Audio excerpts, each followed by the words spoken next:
Pada masa menjelang kemerdekaan Indonesia tahun 1945, para tokoh bangsa berkumpul untuk membahas dasar negara.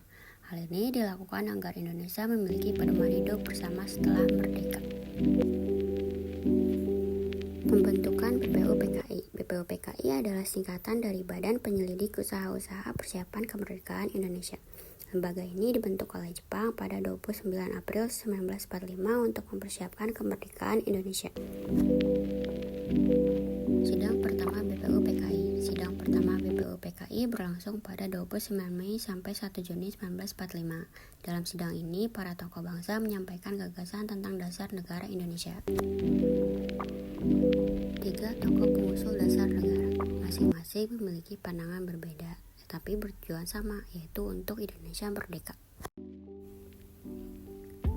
Usulan tokoh 1 yaitu Bapak Muhammad Yamin mengusulkan 5 asas, yaitu perikebangsaan, perikemanusiaan, periketuhanan, perikerakyatan, dan kesejahteraan rakyat.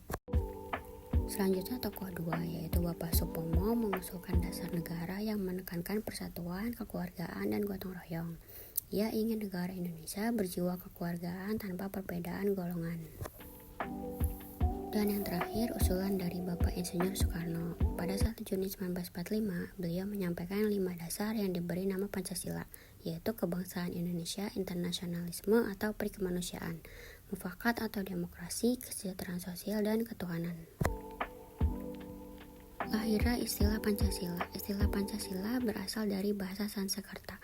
Panca berarti 5 dan sila berarti prinsip atau asas. Pancasila berarti 5 dasar yang menjadi pedoman hidup bangsa.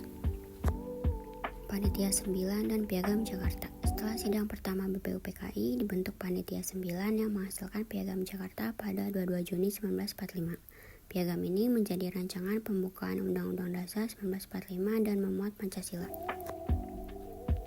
Sidang kedua BPUPKI yang dilaksanakan pada 10-17 Juli 1945 untuk membahas rancangan Undang-Undang Dasar 1945 yang memuat Pancasila dalam pembukaan Undang-Undang Dasar.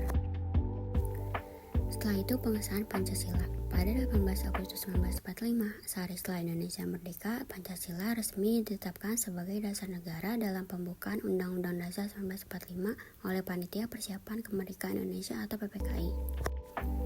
Makna kelahiran Pancasila. Kelahiran Pancasila menunjukkan persatuan dan kebijaksanaan para pendiri bangsa dalam menyatukan berbagai perbedaan demi terciptanya dasar negara yang kokoh. Peran generasi muda terhadap Pancasila yaitu sebagai pelestari, sebagai pengamal, dan sebagai pembaharu.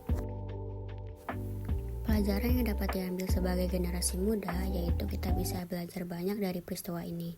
Nilai musyawarah, gotong royong, dan persatuan masih sangat relevan sampai detik ini, terutama di tengah perbedaan pendapat yang sering muncul di media sosial maupun kehidupan sehari-hari.